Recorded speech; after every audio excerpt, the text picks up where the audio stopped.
ಇವತ್ತು ಈ ವೇದಿಕೆಯಲ್ಲಿರುವಂತ ಎಲ್ಲ ನಾಯಕರುಗಳು ನಾವ್ಯಾರು ಕೂಡ ಈ ಒಂದು ಚುನಾವಣೆಯನ್ನು ಮರಲಿಕ್ಕೆ ಸಾಧ್ಯ ಇಲ್ಲ. ನಿಮ್ಮ ತೀರ್ಪನ್ನು ಮರಲಿಕ್ಕೆ ಸಾಧ್ಯ ಇಲ್ಲ. ಹಾಲನ್ನ ಬೆಲೆ ಮೇಲೆ ನೀವೇನು ಬೋರ್ಡ್ ಇಟ್ಕೋಬೇಕಾಗಿದೆ. ನಮಗೂ ಅರಿವಿದೆ ಈ ರೈತನ ಕಷ್ಟ, ಬೂಸ ಬೆಲೆ, ನೀರಿನ ಬೆಲೆ, ಈ ನೀರಿಗೂ ಹಾಲಿನ ಬೆಲೆಗೆ ಎರಡು ಕೂಡ ಒಂದಾಗ್ಬಿಟ್ಟಿದೆ ಅನ್ನೋದು ಕೂಡ ನಮ್ಗೆ ಅರಿವಿದೆ. ನಾಗರಾಜ್ ಕೂಡ ಬಂದು ನನಗೆ ಆಲೆ ಕಿವಿಲಿ ಹೇಳ್ತಾ ಇದ್ದ.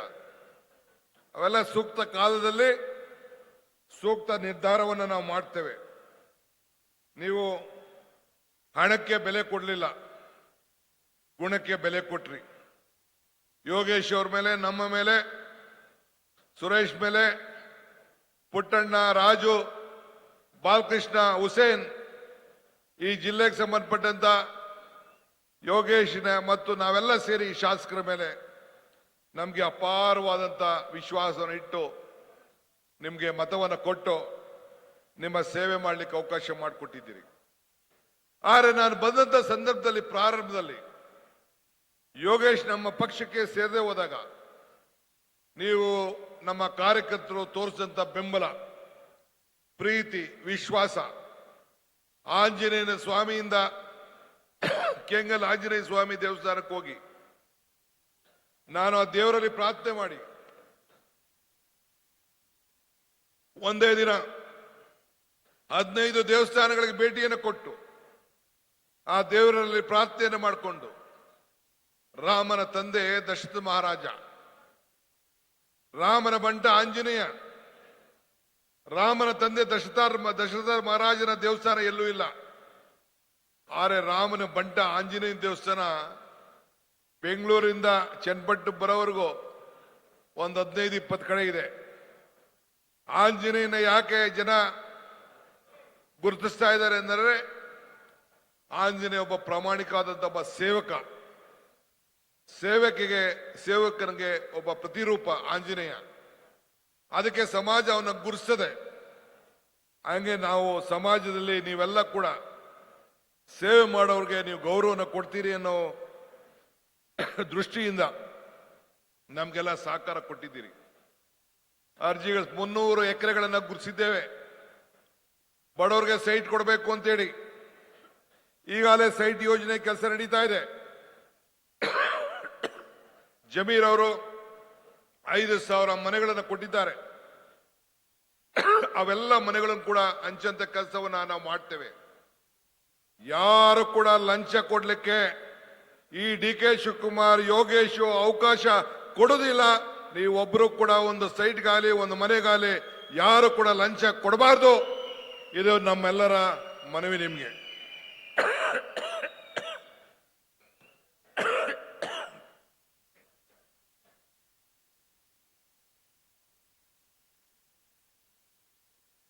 ಚುನಾವಣಾ ಸಂದರ್ಭದಲ್ಲಿ ಸಮೀಕ್ಷೆಗಳು ಬರ್ತಾ ಇತ್ತು. ನಾನು ಚುನಾವಣೆ ಮುಂಚಿತವಾಗಿ ಹೇಳಿದೆ ನನ್ನ ಮಾಧ್ಯಮ ಸ್ನೇಹಿತರಿಗೆ, ನೀವು ಬರ್ಕೊಳ್ಳಿ, 135 ಅಲ್ಲ ನಮ್ಮ ನಂಬರ್.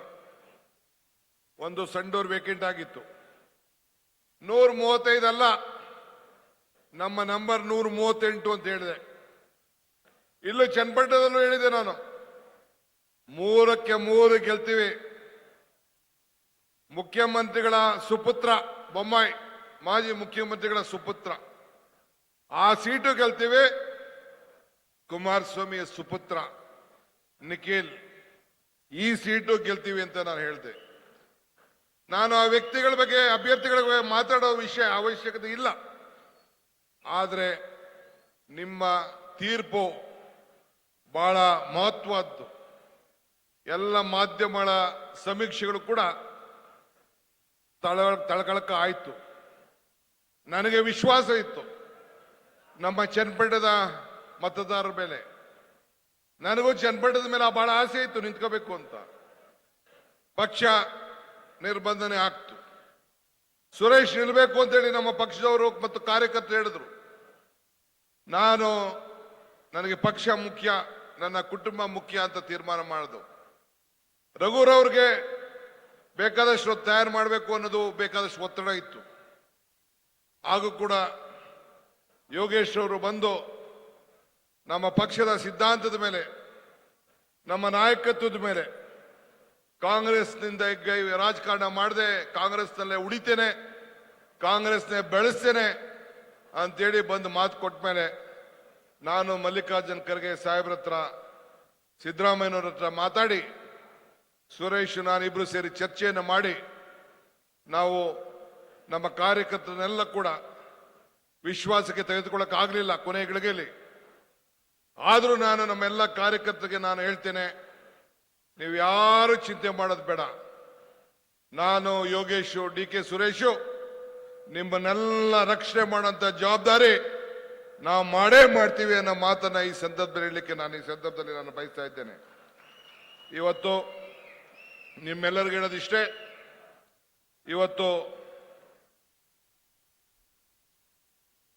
ಇವತ್ತು ಮಹಿಳೆಯರು ಅತಿ ಹೆಚ್ಚು ಬೆಂಬಲ ಕೊಟ್ಟದ್ದು ದಾಖಲೆಗಳು ಇವತ್ತು ಉಳ್ಕೊಂಡಿದೆ.